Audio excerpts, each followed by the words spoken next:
Well, hi everyone, I'm Edgar, and in this video I'm explaining what is a notion that is called recursion in programming languages.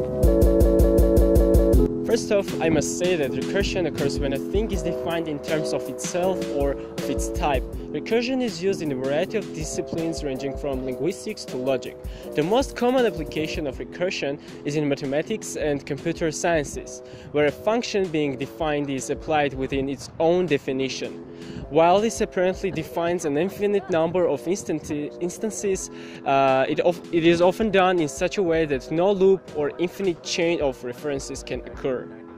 Many mathematical axioms are based upon recursive rules. For example, the formal definition of natural numbers by the Pinot axioms can be described as 0 is a natural number and each natural number has a successor, which is also a natural number. By this base case and recursive rule, one can generate the set of natural numbers. Also, to understand recursion, one better recognize the distinction between a procedure and the running of a procedure. Procedure is a set of steps based on a set of rules. The running of a procedure involves actually following the rules and performing the steps. A procedure is like a written recipe. Running a procedure is like actually preparing the meal. And now we can have a look at the practical example of this recursion in JavaScript. Let's make a recursive function of factorial.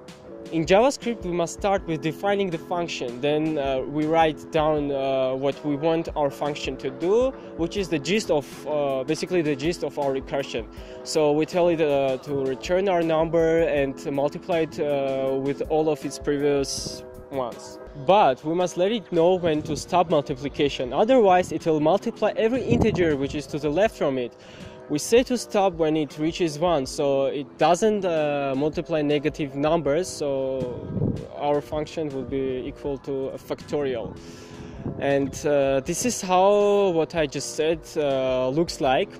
We write const factorial equal it to a function which has an argument that is our number, do some syntax thing, then we say it return number times factorial number minus 1.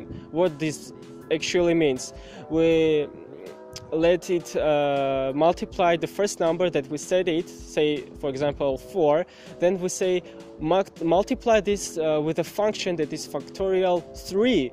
So what it would do, it would take this factorial 3 and open it up, see that it has to return 3 times factorial number minus 1, which is in this case already 2, and then what it would do again, it would open up this factorial 2, see that it's return number 2 times factorial 1, that is 2 minus 1, number minus 1.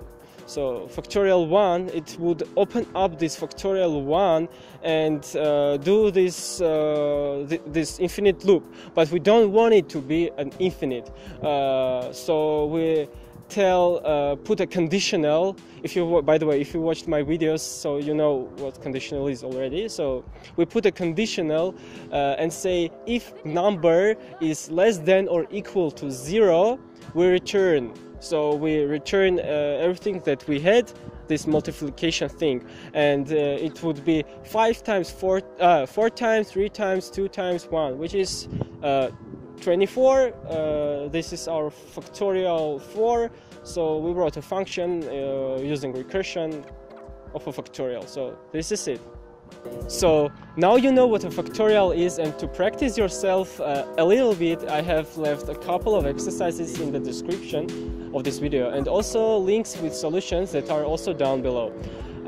This is all I have for today. I hope you liked it, and thank you for watching. See you in the next one.